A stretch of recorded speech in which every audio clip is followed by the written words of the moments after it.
सरकार की, भगवत भगवान की जय हो। जय राधे जय श्री राधेश्याम।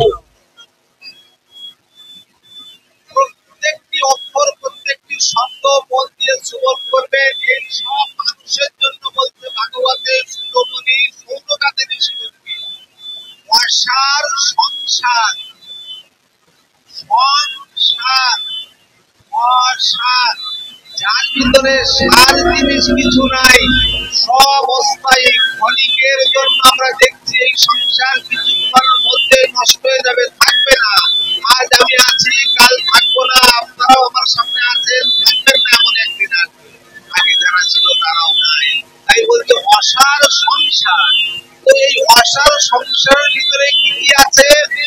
বিষয়, বিষ, সঙ্গ, কুল, ধিয়, এতগুলি জিনিস। এর অর্থ না বললে তো কোনো উচ্চাঙ্গম করতে পারবে না। বিষয়, বিষয় মানে টাকা পয়সা, ধন দৌলত, গাড়ি বাড়ি, জমি, মান, সম্মান, বড় বড় উঁচু পোস্ট, যশ, এই সবকে বিষয়ের ভিতরে নথিভুক্ত করা হয়েছে।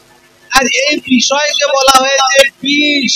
বিষের মতো, যে এই বিষ পান করলে যেমন মানুষ মরে যায়, ঠিক তেমন এই যে বিষয়গুলি আমি বললাম, এই বিষয়গুলিকে যে যত মানুষ বেশি গ্রহণ করবে সে ঠিক তেমন ধর্ম পথ থেকে, সনাতন ধর্ম আধ্যাত্মিকতার পথ থেকে হয়ে যাবে, অর্থাৎ বসে পড়বে, সেখানে সে থাকতে পারবে না কোনোমতে। এই জন্য বলতে বিষয় বিষ। সঙ্গ, সঙ্গ শব্দের অর্থ হচ্ছে কোন বস্তুর প্রতি বিশেষ টান। এই মোবাইলটা আমি কিনেছি, অর্থাৎ এর সঙ্গে আমার সম্পর্ক আছে। তো মনে করেন মোবাইলটা হারিয়ে গেল, আমি 3 দিন কাজ করলাম, তার মানে এর প্রতি আমার সঙ্গ আছে। ব্যবহার করছি রাখবে বলে, নাহলে কোনো প্রয়োজন নাই। একে বলে সঙ্গ। এমন সঙ্গ মানুষের সঙ্গ হইতে পারে, কারো সংসার থেকে কেউ একজন অফ হয়ে গেল, মৃত্যুবরণ করলো, তার জন্য সঙ্গ এও এক বিষ। কুল, উচ্চ বলে জন্ম দিয়েছি আমি, জ্যেষ্ঠ কুল, ব্রাহ্মণ, ব্যস্ত, উচ্চ বলে জন্ম দিয়েছি, ওই অহংকার আমি জন্ম, এও বড় বিপদ।